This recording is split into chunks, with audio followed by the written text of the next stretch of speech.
This was a big decision, an amazing decision, one that we're very happy about.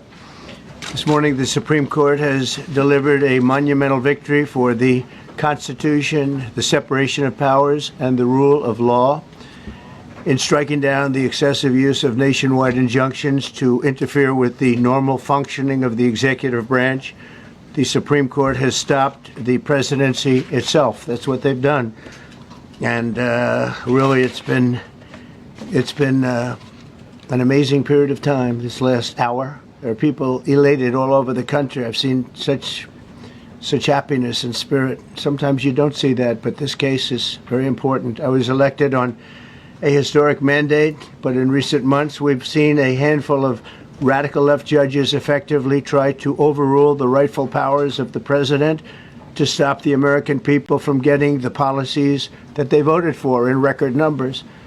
It was a grave threat to democracy, frankly, and instead of merely ruling on the immediate cases before them, these judges have attempted to dictate the law for the entire nation.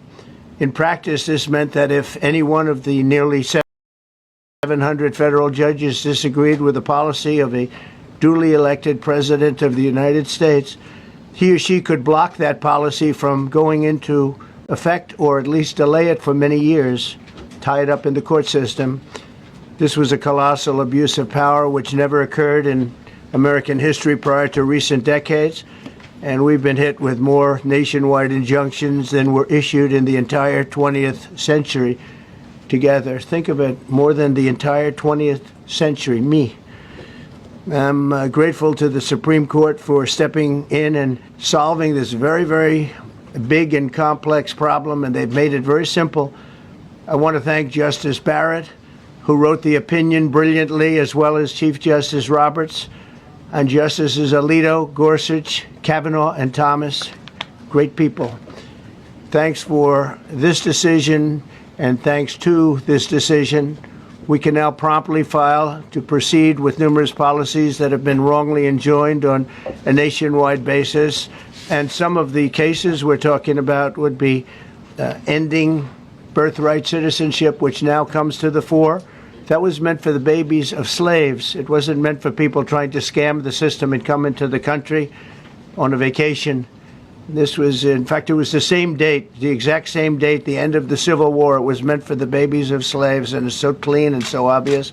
But this lets us go there and finally win that case, because hundreds of thousands of people are pouring into our country under birthright citizenship, and it wasn't meant for that reason.